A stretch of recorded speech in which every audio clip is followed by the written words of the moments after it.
Traffic ರೂಲ್ಸ್ಗಳಲ್ಲೂ ಒಂದಷ್ಟು ಬದಲಾವಣೆ ಮಾಡಿಕೊಳ್ಳಲಾಗ್ತಾ ಇದೆ. ಎಲ್ಲೆಲ್ಲಿ ಸಂಚಾರಕ್ಕೆ ಅವಕಾಶ, ಎಲ್ಲೆಲ್ಲಿ ಸಂಚಾರವಿಲ್ಲ, ಸಾರ್ವಜನಿಕರ ಹಿತದೃಷ್ಟಿಯಿಂದ ಬದಲಾವಣೆಗಳು ಆಗ್ತಾ ಇದೆ. ಟ್ರಾಫಿಕ್ ಜಂಟಿ ಆಯುಕ್ತ ಅನುಚೇತ್ರಿಂದ ಈ ಮಾಹಿತಿ ಸಿಕ್ಕಿದೆ. ಎಲ್ಲ ಸುರಕ್ಷತಾ ಕ್ರಮಗಳನ್ನು ತಗೊಂಡಿದ್ದೀವಿ.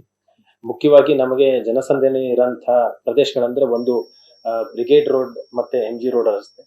ಅದಕ್ಕೆ ಬೇಕಾದಂತ ವಾಹನ ನಿಷೇಧ ಮತ್ತು ವಾಹನ ನಿಲ್ಗಡೆಯ ನಿಷೇಧ ಮತ್ತೆ ವಾಹನ ನಿರ್ಬಂಧಗಳನ್ನ ಮಾಡಿದೀವಿ.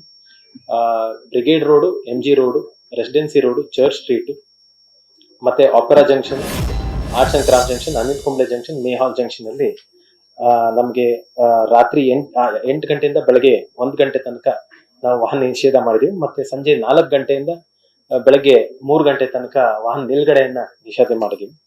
ಇದಲ್ದಲೆ ಪ್ರತಿಯೊಂದು ಫ್ಲೈಓವರ್ನ ನಾವು ರಾತ್ರಿ 11 ಗಂಟೆಯಿಂದ ಬೆಳಗ್ಗೆ 6 ಗಂಟೆ ತನಕ ಮುಚ್ಚಿರ್ತೇವೆ.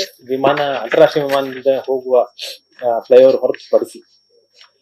ಇದಲ್ದಲೆ ನಮಗೆ ಈ ಹಿಂದಿನ ವರ್ಷ ಕಂಡು ಬಂದಂತೆ ಒಂದು ಕೋರಮಂಗಲದಲ್ಲಿ ಇರುವಂತ ಏರಿಯಾಗಳು, ಎರಡನೇದು ಮಹದೇವಪುರದಲ್ಲಿರುವಂತ ಫೀನಿಕ್ಸ್ ಮಾಲ್ ಇರುವಂತ ಏರಿಯಾ, ಮತ್ತೆ ಮಾರಥಹಳ್ಳಿ ಜಂಕ್ಷನ್, ಬನ್ನರ್ಘಟ್ಟ ರೋಡ್ ಅಲ್ಲಿ ಇರುವಂತ ಫೋರಂ ಮಾಲ್ ಅಲ್ಲಿ, ಮತ್ತೆ ಈಗ ಹೊಸದಾಗಿ ಮಾಲ್ ಆಫ್ ಏಷ್ಯಾ ಕೊಡಗೇಹಳ್ಳಿಯಲ್ಲಿ ಇರುವಂತದ್ದು ಹೆಚ್ಚಿನ ಜನ ಸೇರ್ತಾರೆ ಅಂತ ನಮಗೆ ಇದೆ. ಅಲ್ಲಿ ವಿಶೇಷವಾಗಿ ನಾವು ಬಂದೋಬಸ್ತ್ ಮಾಡ್ತೀವಿ. ನ್ಯೂಸ್ ಫಸ್ಟ್, ನಿರ್ಭೀತಿಯಿಂದ ನಿಮ್ಮ ಪರವಾಗಿ.